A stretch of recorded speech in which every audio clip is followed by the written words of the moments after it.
Bonjour. Salut. En quelques mots, est-ce que tu peux te présenter? Moi, je m'appelle David Koné, alias M-Widi. Je suis le premier rappeur de Seine-Liville. Là, on est chez moi, tranquille. Je suis interviewé par le frère qui s'appelle Zico. Toi. Merci. Et voilà quoi, donc on est à la maison, on est à domicile. Ouais. Donc le but, c'est de s'exprimer et de se faire connaître. Mm. On va essayer de relever le niveau hip-hop français. Ouais, parce qu'il est un peu mort. Hein. Il est un peu mort. Mais nous, on a la prétention de dire qu'on est des professionnels. Et donc, si le bon Dieu est d'accord, on va pousser tout ça. Et je voulais savoir, M-Widi, c'était quoi ton premier rap? Comment tu as commencé à rapper? Moi, j'étais en colonie de vacances à Saint-Hilaire, d'Oriez. C'est vers Saint-Jean-de-Mont. Et j'étais amoureux d'une fille qui s'appelait Naïma. Et il y avait un mec des 93 MC, je me souviens plus son nom, Salem Talbi. Voilà, Salem Talbi, qui m'a dit, qu'est-ce que t'écris? Moi, j'avais écrit un poème pour la fille. Et il m'a dit, qu'est-ce que t'écris? Et je lui ai dit, moi, c'est du rap. Elle m'a dit, tu rappes? Ah, t'es le premier rappeur français. Et je dis, ouais, c'est vrai, je rappe. Et finalement, c'était pas du rap que je faisais. C'est un poème. C'était un poème. C'est un poème. Et finalement, je suis devenu rappeur par rapport à ça. 2 ans après, à Franc-Moisin, j'ai pris un stylo, je me suis dit, tiens, je me souviens, j'avais écrit un truc. Et je vais essayer de réécrire un truc. Ouais. Et j'ai engrainé le frère de la Malédiction du Nord, tu vois. Et les rappeurs de Franc-Moisin, quoi, tu vois. Donc dans les années 86 à peu près, tu vois. T'as commencé tôt. J'ai commencé tôt, t'as vu, j'ai commencé tôt, frère. Avant Chagrin d'amour. Chacun fait ce qui nous plaît. Je me souviens, pour moi, c'était un baromètre. Parce qu'ils disent que ce morceau-là, c'était le premier morceau de rap français. Mais, en fait, le premier morceau de rap français, ça a été produit par DJ Dynasty, en 1982. C'était lequel?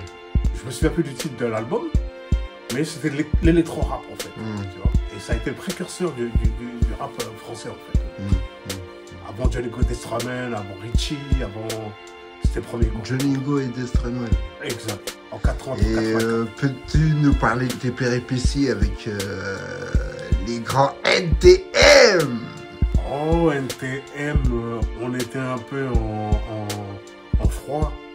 Pourquoi? Parce qu'on disait que nous, on était des mecs authentiques et qu'eux, c'était pas des mecs authentiques. Mais finalement, avec le recul, quand on écoute ce qu'ils faisaient, ils étaient en avance. Les mecs, ils étaient au top. Seulement, nous, on était omnibulés par le fait que les mecs, ils nous aident pas comme Ayab aide les Marseillais à percer. Voilà, tu vois. Donc, ils nous ont pas aidé à percer, donc on a pris un peu les viandes. Mais en fait, c'est des mecs mortels, en fait, tu vois. Ils ont relevé le niveau du hip-hop français mortel, ils ont relevé Seine-Liville. Et puis, chapeau pour eux, quoi. Chapeau, vraiment. C'est un très, très grand groupe de rap français. Je reconnais, tu vois.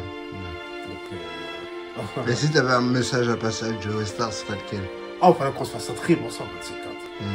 Qu'on se fasse un morceau avec une chaîne, Joe Star, tu vois. Qu'on pose tout ça, qu'on enterre l'âge de guerre, qu'on relève un peu le niveau aussi du 9-3. Parce que au-dessus de Seine-Liville, c'est 9-3. Et au-dessus de 9-3, donc on va essayer, Inch'Allah, s'ils sont d'accord, de faire un truc et puis tout bousiller, quoi. Et si tu devais parler à la jeunesse, tu leur dirais quoi? La jeunesse, je leur dirais de traiter des sujets particuliers. Apprendre à traiter des sujets, en fait. Parce que le problème dans le rap français actuel, c'est qu'ils tombent toujours dans le fait de dire dans le ghetto, etc. Et les artistes, c'est vrai qu'ils ont toujours un concept comme les jazzman ou les bluesman qui pleurent l'amour perdu. Mais ils ont aussi des morceaux revendicatifs et tout, quoi. Et nous, on est héritiers du jazz et du gospel et tout ça. Donc, il faut aussi traiter des sujets, mettre un verbe, un complément, etc. Propre, quoi. Et tu connais un peu les nouveaux du rap français? Très peu. Très peu. Et eux, ils te connaissent pas? Ils me connaissent pas. J'ai 3 filles, mais 3 filles. Mais qu'est-ce que t'en penses de ce manque de culture? C'est un manque de culture. Ouais. Ça fait partie de la jeunesse aussi, quoi. Ça me fait penser à moi quand j'étais petit, quand j'allais dans des réunions un peu pro-black et tout ça, quoi. J'ai essayé de m'instruire. En fait, j'étais comme les petits, quoi. J'étais un peu fâché, révolutionnaire, je voulais tout casser, etc. Donc, est-ce que le fait d'être révolté, c'est pas dû au fait de la jeunesse? Oui, mais est-ce que le jeune, il est pas révolté par définition? Oui, mais nous, on n'a pas une grande part de bêtises, un peu de... on était Zoulou. Les bandes, les tout ça, les bagarres, les anglaises, les boxers, et tout ça, tu vois. Donc, Ah, toi, t'es l'époque des gangs, toi. un peu. Toi aussi. Ouais, moi aussi. On se voyait à l'époque. C'est pas moi le principal. Ouais. Mais à l'époque, c'était quand même les bandes, les skis, après les rockers. Avant les rockers, je veux dire. Avant les rappeurs, il y avait les rockers. Les loupards, tout ça. C'était un peu tendu, quoi. T'es un grand-père, toi. Presque. Je suis pressé d'être grand-père, en fait. J'ai 3 filles formidables, c'est des femmes maintenant, tu vois. Et je suis pressé d'être rapide, quoi. Ce sera kiff pour moi, quoi, tu vois. J'espère qu'elles vont me venger, parce que j'ai pas eu de fils. J'ai pas eu de petit frère, j'ai pas eu de fils. Tu vois, donc à mon âge, je peux plus faire de gosse, tu vois. C'est un peu. Donc, je compte sur mes filles pour. Là, on est dans l'antre de l'homme qui s'appelle M. Weedy du 9-3. N'oubliez jamais les enfants, les vieux. Big up, M. Weedy. Big up, frère. Ouais. Dis-moi, qu'est-ce que tu penses du rap français en ce moment? Le rap français, disons que les punchlines, c'est pas évident de les écrire. Mais les petits rappeurs, ils savent faire des punchlines. Ça, c'est un truc qu'il faut pas leur enlever. Ils ont cette capacité à savoir se la raconter. C'est un don de savoir se la raconter, quoi. Nous, on se la racontait aussi avec la politique, tout ça, et les Malcolm X et tout ça. Mais pourquoi eux, ils ont oublié la politique, Malcolm X, tout ça? Parce que le rap, il a changé d'accent. Il est devenu américanisé. C'est à cause de l'industrie, ça. C'est à cause de l'industrie. Les mecs comme Careswan, on les écoute plus. C'est des mecs qui se disaient professeurs, qui disaient qu'ils avaient le savoir et qu'ils devaient éduquer les jeunes.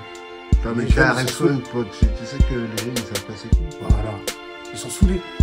Les jeunes, ils sont saoulés par les leçons de morale et tout ça. Eux, ils veulent la révolte. Ils veulent la révolte et le cash. Tu vois, donc, tu vois. Les jeunes, ils sont un peu fâchés, quoi. Nous, on était fâchés aussi. On s'est calmé avec le temps. Maintenant, on est un peu technique, quoi. On sort des cheveux beaux, on met des caisses claires avec des grosses caisses. On a grandi, quoi. Et tu travailles sur quoi? Moi, je suis sur Mendo. Mendo, c'est quoi ce... C'est un logiciel produit par Stenberg qui fait Cubase. Cubasis et tout ça aussi. Et voilà, quoi. Reason. Et tu viens d'où, toi, à part du 93? Sénégal. Sénégal. Mes parents viennent du Sénégal. Moi, je suis Nassani, en fait. Je suis Nassani à la carte de Sani. Mes parents viennent du Sénégal et mes parents eux-mêmes sont plus français qu'africains. Mon père, il est décédé, mais ils étaient plus français qu'africains. Parce qu'ils ont plus vécu, parce qu'ils ont plus vécu en France que dans le bled d'origine. Donc ils sont plus français. Ma mère, elle n'est pas plus française maintenant. Donc c'est une française, elle n'a presque pas d'accent. Elle sait écrire, elle sait lire, elle écrit mieux que moi, elle compte mieux que moi. Tu vois. Ouais. Ça a changé d'époque, quoi. C'est plus l'époque de De Gaulle et tout ça, quoi. Et passe-moi, top. Comment tu ressens le rap?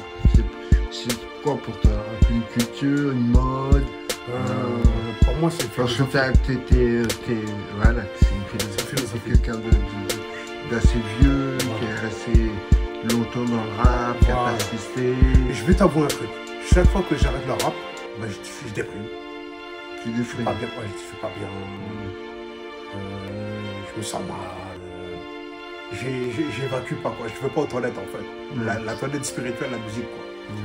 Donc j'évacue pas, quoi, en fait. Donc je garde et puis j'ai tendance à être amorphe, à me plaindre, tout ça, quoi. C'est un exutoire, tu vois. C'est une façon de vivre. La musique, c'est une façon de vivre. Bon, le mot de la fin, c'est quoi? Vive le rap français. Vive le rap français. Vive le rap français.